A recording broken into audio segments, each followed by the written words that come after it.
As a fourth-generation entrepreneur and business owner, I know the grit and grind that it takes to run a business.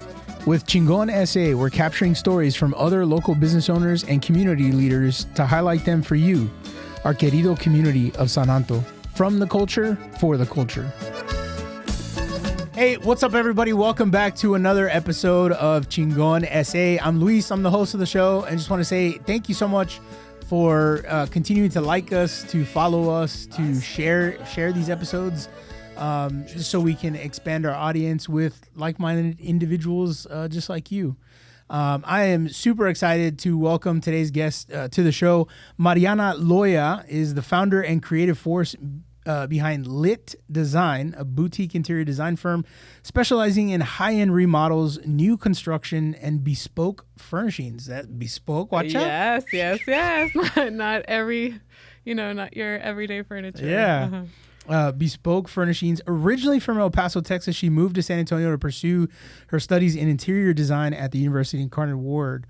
A leap that set the foundation for her creative career. In just 2 years of running Lit Design, she's built a reputation for transforming spaces to show-stopping, livable works of art. I love that. That is awesome.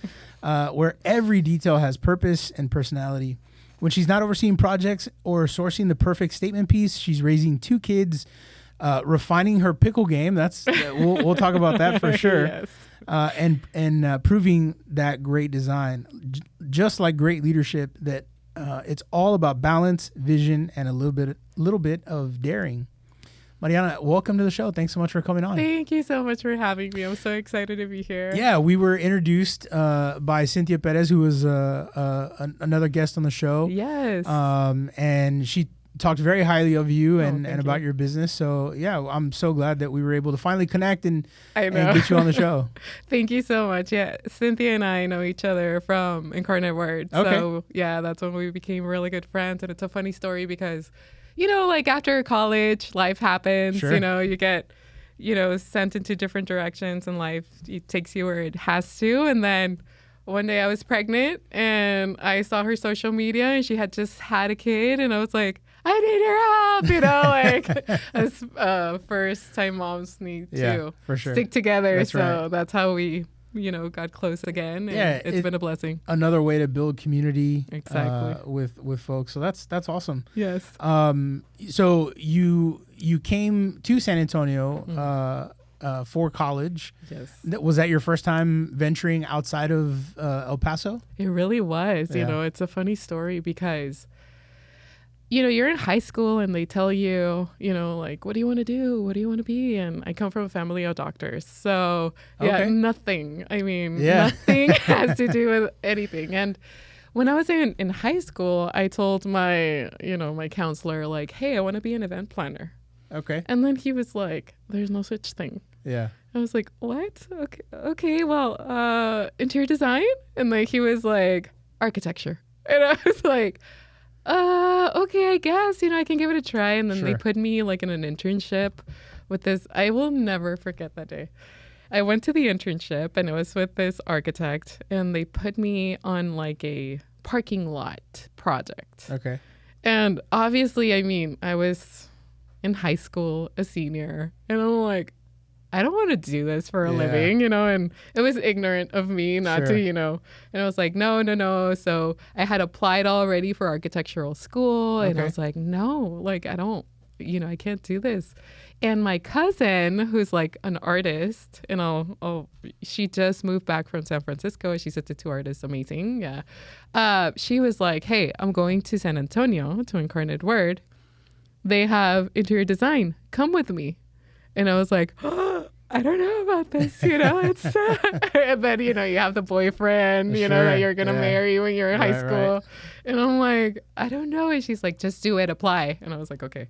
And I applied late. Like I was doing all the things not to get accepted, not to move, not to do anything, And then I got accepted and I was like, okay, like it's a sign I have to go. So I came and it was the best thing that I ever did, Nice. I was just talking to my kids yesterday and I was telling them, sometimes the things that we don't want to do are the things that turn out to be the best thing that are going to happen in your life. And they're going to, like shape you into who you are and guide you to the best adventure of your life, which it was. I mean, for me. Yeah. That reminds me, and the reason it's sort of top of mind is because my son is going back to school today. Today was his first day of school. Yeah. And around the sort of back to school season, we always read that book, Dr. Seuss. Yes. The Places You'll Go. Yes, I love that book. And so it's kind of the same thing as your message, right? You're off to do great things. Sure, there's going to be some times where you're afraid to do something, or you're afraid to maybe see that person or introduce yourself to that person. But in the end, like it's going to propel you, and it's going to give you different experiences. For sure.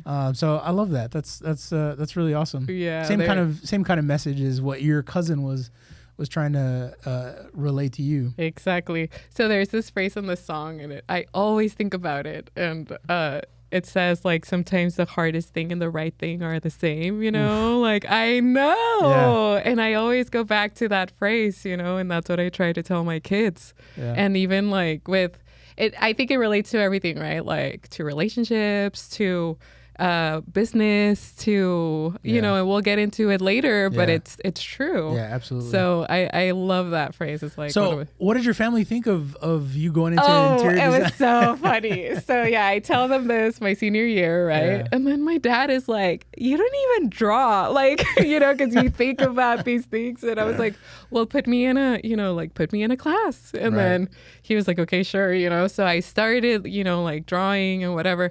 I'm not gonna say I'm the greatest at that, but it still kind of like clicks into like your imagination and your creativity. Sure. And they were like, you know what, we're not going to force you into doing anything you don't want to do. If you're really passionate about this, then go for it. Because I was always, I'm the second child, so I'm like the youngest one. Yeah. So I'm always like the, like the rebel, the adventurous one, the one that, the first one's always like the structured one. He's a doctor. He has like everything together. Okay. And they were like, okay, we'll let her be. Right. You do what you want. Yeah. And I mean, they were like, we don't know where this is coming from, but we'll support you, which has always been great. And I have always been, like so grateful. Yeah. And that's something that has always stuck with me, because their level of support, even to today, because obviously I think us being, like from like a Latino culture, family is huge. Yeah.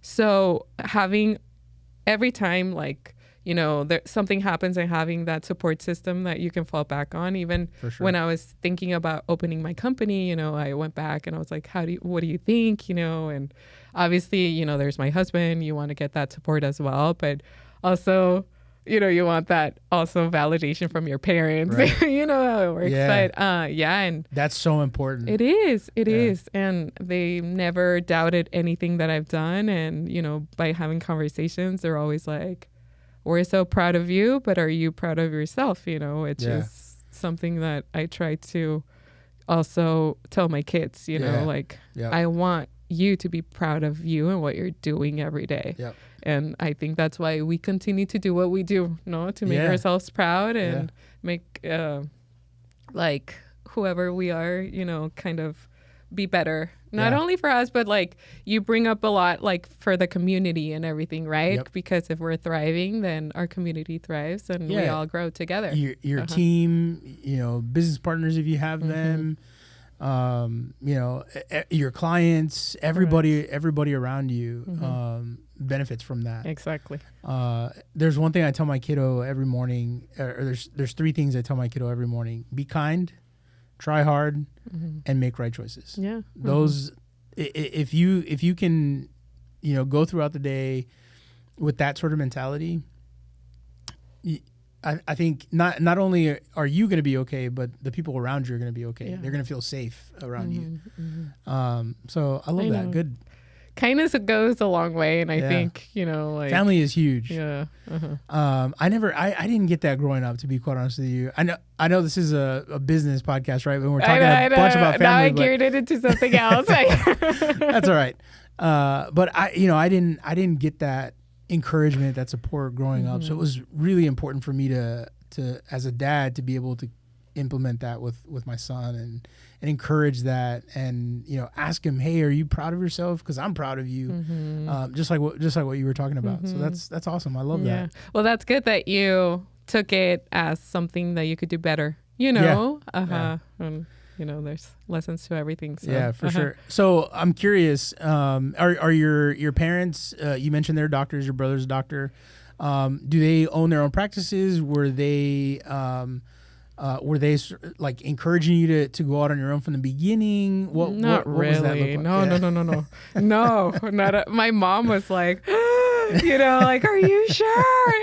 And I was like, I'm not sure, but I know this is what I have to do, And I think there's always that uncertainty and everything, and it's especially scary. Exactly. Yeah. And especially and this is something that I've learned, because even I think it was 2 days ago, I was talking to my friends and I was telling them, like, business is so like weird, because sometimes you're on the highest and you have like all these jobs, and then you're so focused on that, and then you look back and you're like, oh, but I don't have anything for like the next whatever, and then it all works out. It's I know I've been in business 2 years. I can't be like, well, it's gonna be 2 years on Friday, so yeah. Oh wow, well, it's exciting. Happy anniversary. Thank you. I'm so excited.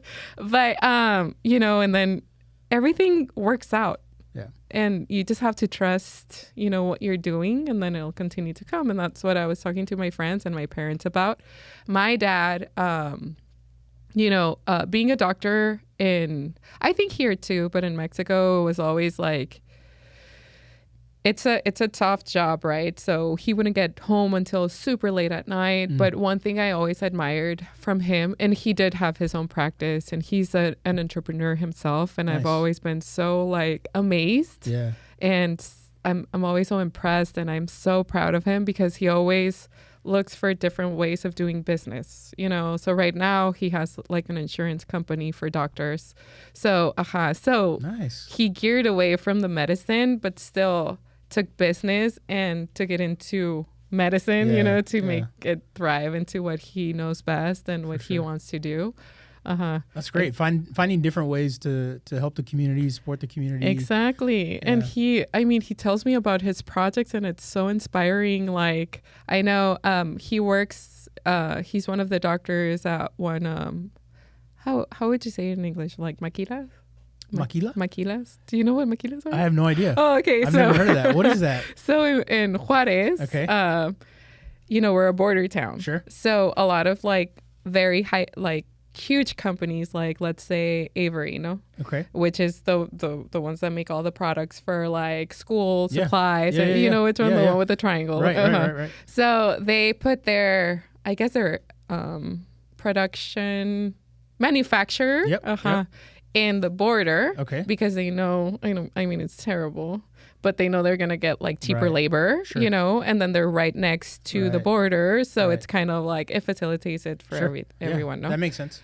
So they have like an in-house doctor that oversees everything. And that's where he also got his idea from, because he's the doctor of various manufacturers that are in Mexico. So then that's why they have like a clinic on site where like employees can go to, and right? Like because they're dealing with like very like dangerous machinery. Sure. So it's like accidents happen here and there. So it's not like he's like, oh, put a Band-Aid. No, but he has nurses there. So he's in charge of hiring the nurses and having their payroll. So it's kind of like a business of its own. Okay.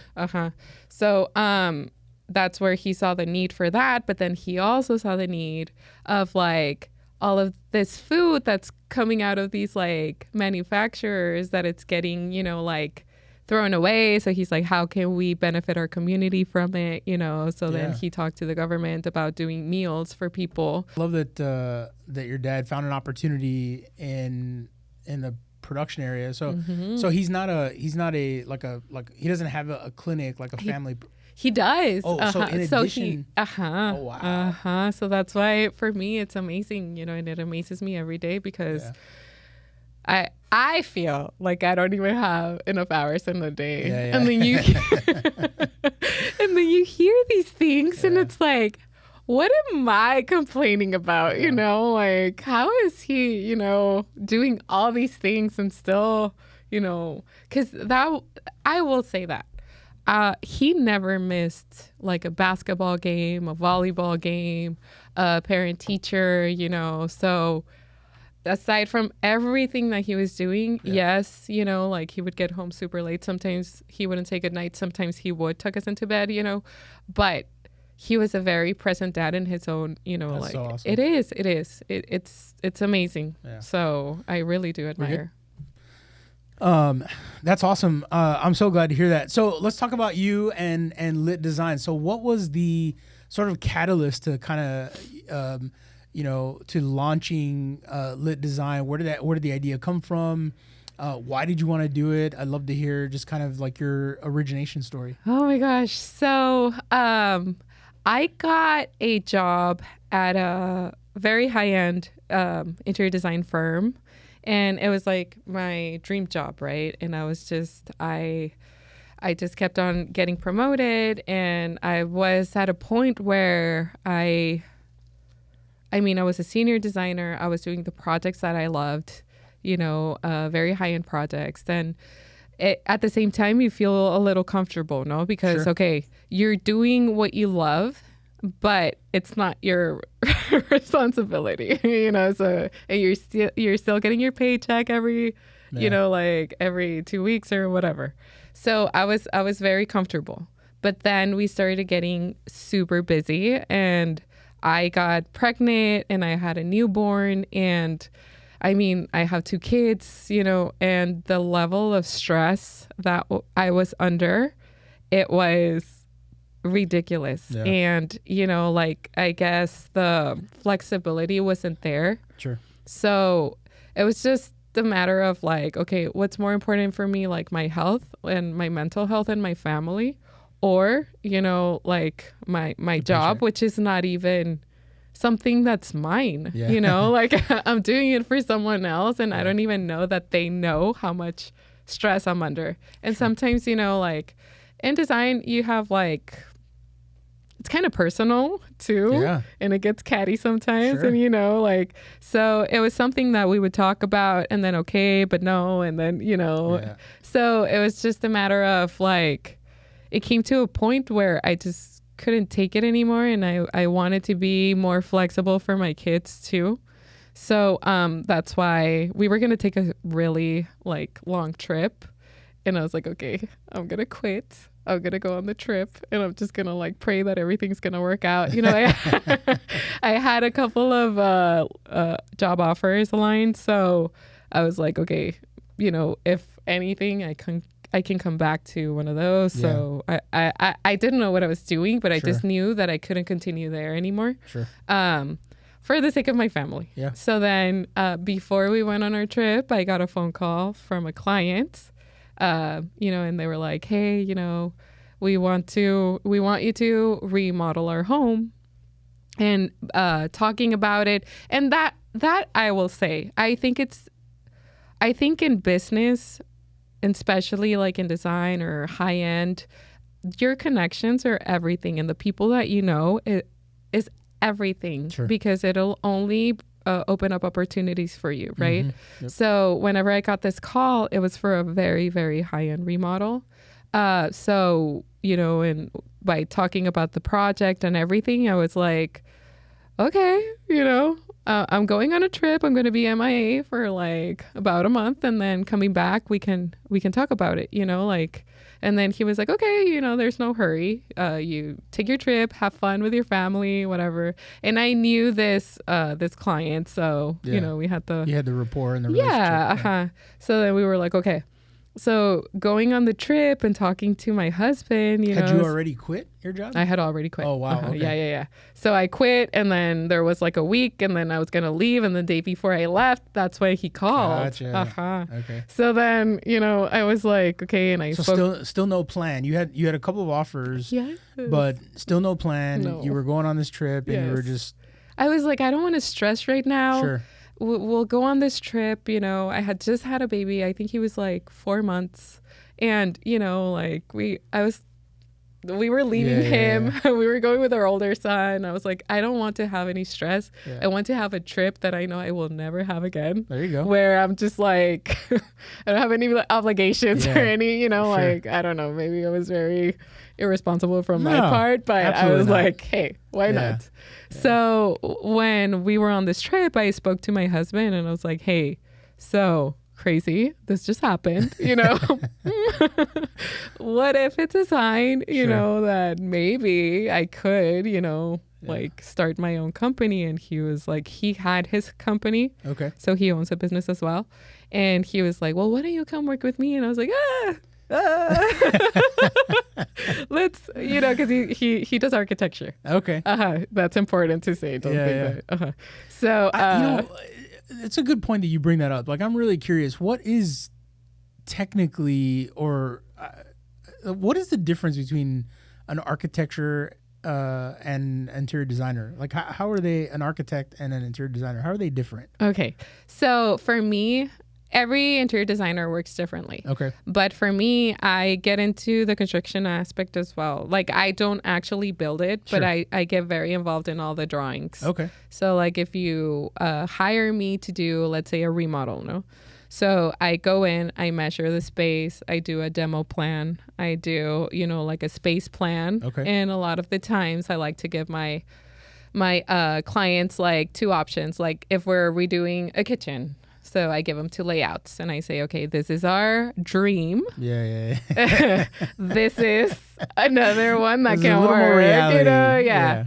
And then from there, they decide what they want to do, right? Okay. Because obviously the dream is going to be, it comes with, with a lot of money involved, So I also, and they're hiring me because I'm the expert, and I also don't want to give them something that I know they won't be able to afford, So we have those conversations.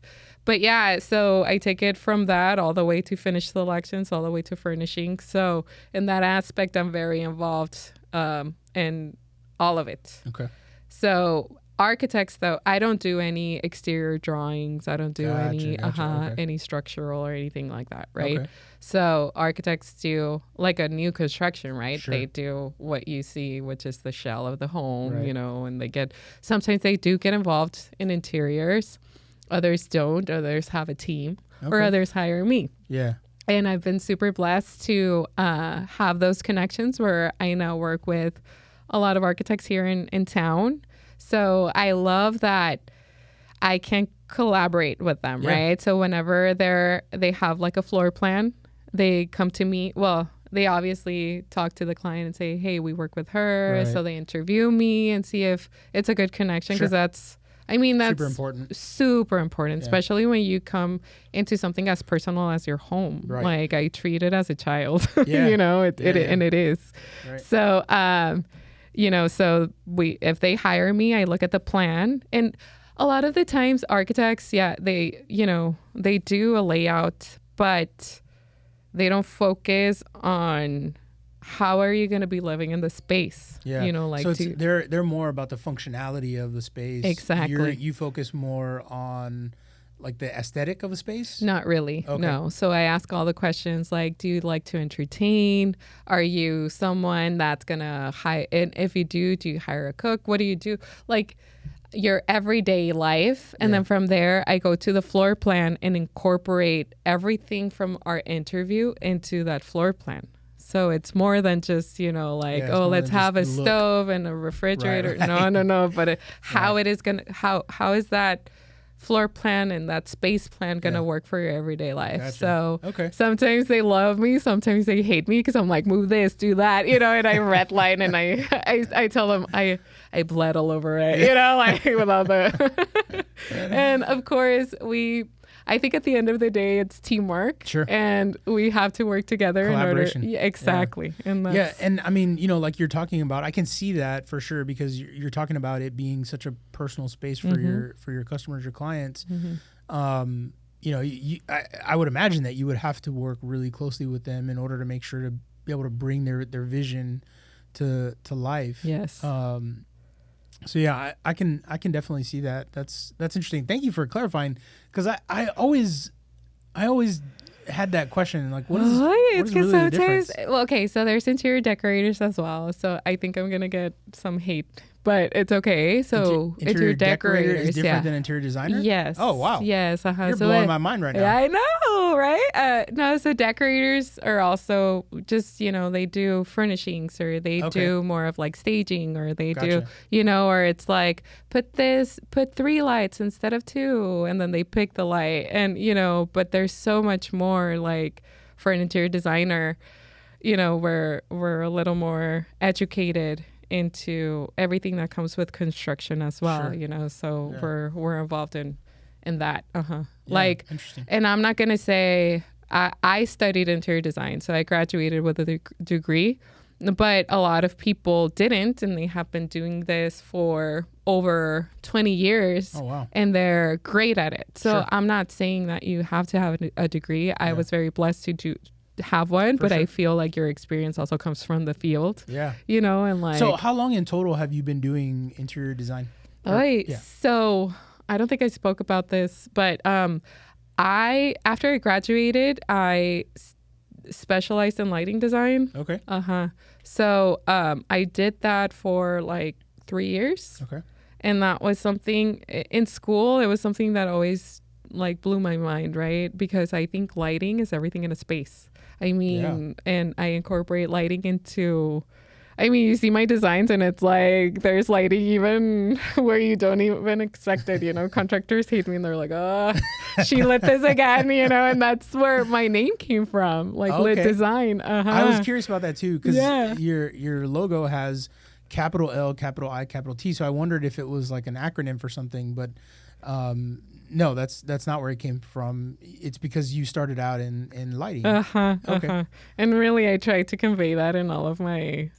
Right now, lighting has gone crazy, and it's something of its own. Like it's something ridiculous. So I do have. Like I have a very good friend that's a lighting designer, so I always go back to him and be like, hey, what do you think about this? Or how can we do this better? And I love that collaboration, because I feel like sometimes when we are business owners, or, like we're doing our own thing, you feel like you can't collaborate with someone else, or like if you do, then they will take over it, or you know what I mean? Yeah. And for me, it's the contrary. I feel the more of a collaboration, the better a project's going to be. Absolutely. Or the better, like something's going to happen. So, all right. So now I've got a question for you. So you talk about collaborating with other people, but I can also see how that might work against you, right? Because then you have too many cooks in the kitchen, to use that. And that's where you have to stand up for what you believe in, right? Okay. And sometimes, yes, you do have too many cooks in the kitchen and it can get messy. But at the end of the day, I'm the head designer, right? So you have to do what the vision is, and because I am an advocate for my clients. Yeah. So it's like, yes, I hear you, and I'm all about, again, collaborating. Sure. And if you feel like there's a better way of doing something, then let's hear it, and then let's see why, and let's, kind of like, work with it. But if it doesn't, then, let's stick to the plan. Right. That's good. I'm glad to hear that. It's interesting. I think that a lot of business owners, when they think about collaboration like that, there are, you almost have to be careful about who you choose to collaborate with. Exactly. Because there are some instances where you have too many cooks in the kitchen. Somebody wants to take control when they don't have control. Mm-hmm. And so I can see how that, and then ultimately it doesn't benefit the customer, right? Mm-hmm. So you've got to choose the right collaborators when you're working, especially when you're servicing and you're delivering a product to a client at the end of the day. Mm-hmm. Mm-hmm. Yeah, I hear that. What are some of you've been in business now 2 years, so I'm curious to hear what are some of the biggest challenges that you're facing as a business owner right now? Well, I think one of the biggest things that I'm dealing with right now is growth, right? So it's like how to manage it. And I also have to remind myself, like, every day, I'm not only designing, which is what I've done for forever. Yeah. And I have a business to run. I have many hats to wear. And with that comes a lot of stress, but also it comes a lot of, like, I pride myself into what my design aesthetic is and the product that I deliver, you know? So it's like, it's been very hard to kind of like keep my authenticity and the same, the same quality of work that I deliver to every single client. And obviously right now, since I'm like starting out, they hire me for me. Sure. Yeah. So it's like, I can't be like, yes, nice to meet you. Bye. Here is Andrea who's going to take over, you know, like, oh no, because they're like, no, you know, so it's just been hard, you know, that balance. So how do you approach that, right? Because I think what's hard for business owners managing that growth that you're talking about is, you do want to make sure to provide that personal touch, or as much as you possibly can. But if you're also trying to, like, say for instance, you have an employee and you're trying to help them grow as well, right? So hard. And teach them, and you know, maybe they're your apprentice or something like that. But you're trying to build them up as well. You want to get them involved. So how do you balance that? What's your how are you? There's no balance. Okay. I'm kidding. That's fair. No, not at all. No. I feel what I've learned, and it's funny because it was something last year that I was super blessed because I got a lot of projects, you know, and I was at an event with one of my vendors, and there was this very, very recognizable interior designer that went to a book signing there, and I got some one-on-one time with her, right? Oh, nice. Yes, and I was talking to her about this because I was like, this is my biggest struggle, you know, like, what have you done, you know? And she's like, you have to learn how to say no, you know, and keep, you know, it. And I know it's hard because you're just starting out, but, you know, learn how to say no and keep true to yourself and to what you want your company to be, you know? And it was something that, and it sounds a little, I don't want to sound cocky or whatever, but it was something that I always kept, you know, in the back of my mind because, we were talking before, you know, like, I'm an interior designer. Oh, I've always wanted to be one. Or, hey, you know, like, I want 2 chairs. What do you think those 2 chairs should be? You know, and they ask you things and I try to be very respectful for what I do and of my time because, again, I have a family, I have interests, I have a life, and pickleball, man. You can't forget about pickleball. I mean, sometimes I feel pickleball is my second family, you know? Like, I don't know.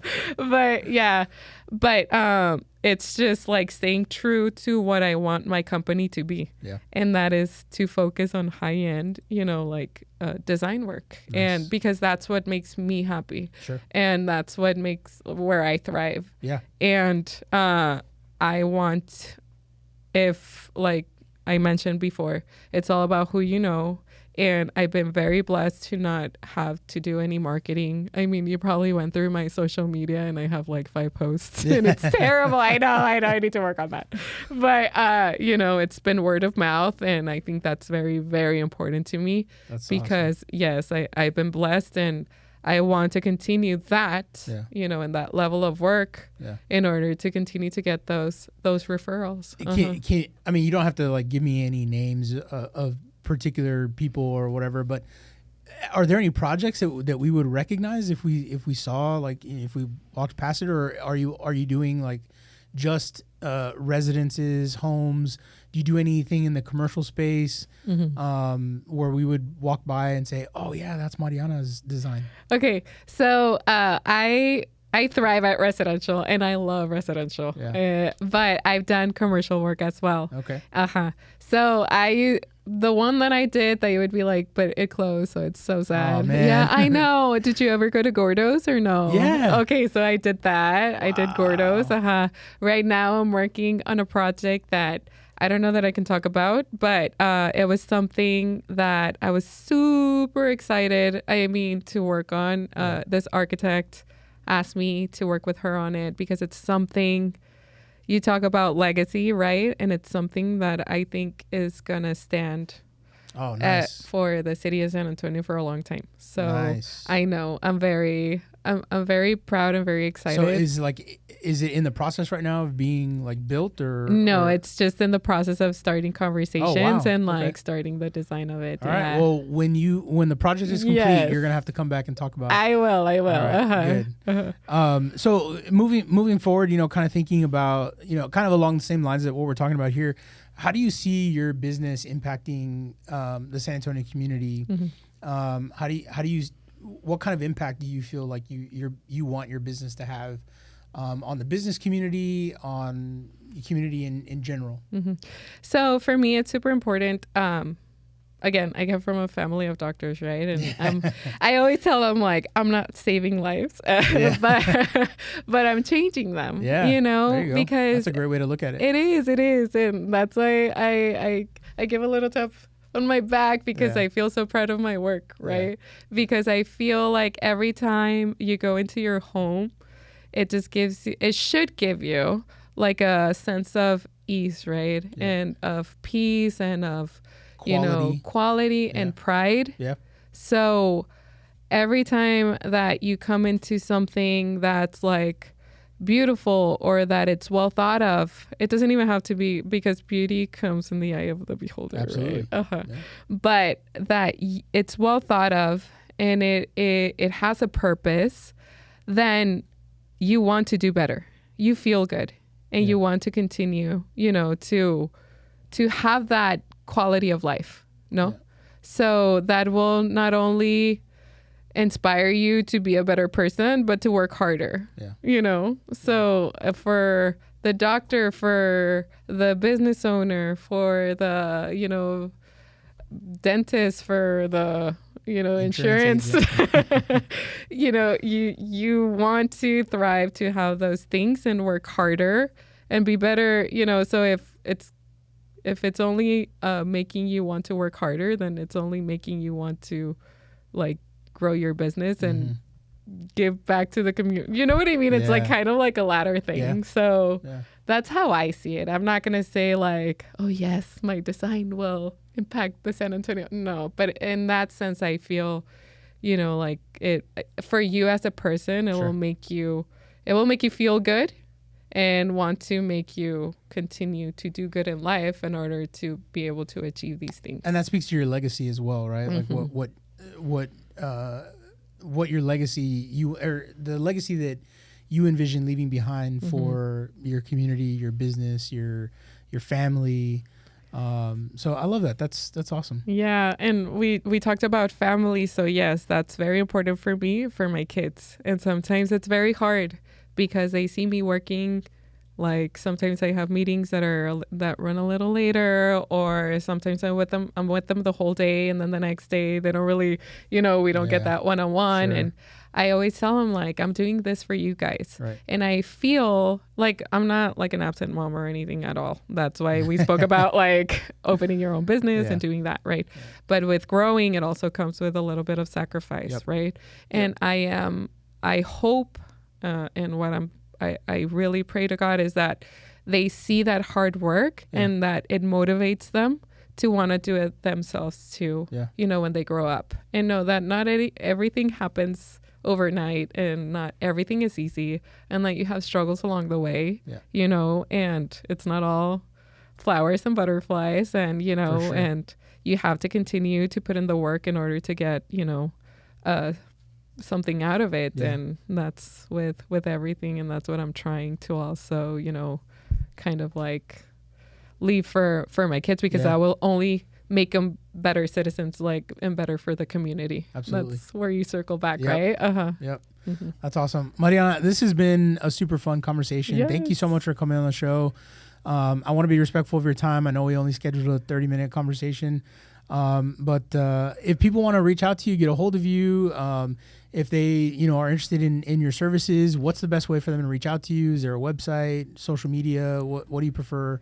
Or how do you prefer people get in touch with you? It's so funny. I get it everywhere, right? So yeah, I think I have a website, which is litdesigncompany.com, or I have social media, which I do check. It's not, I check a lot, but it's not, like the best. But it's called We Are Lit Design.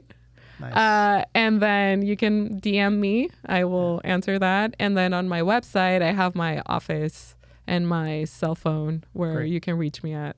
Nice. Yeah. Well, good. And we'll link all of that in the show notes so people can reach out to you.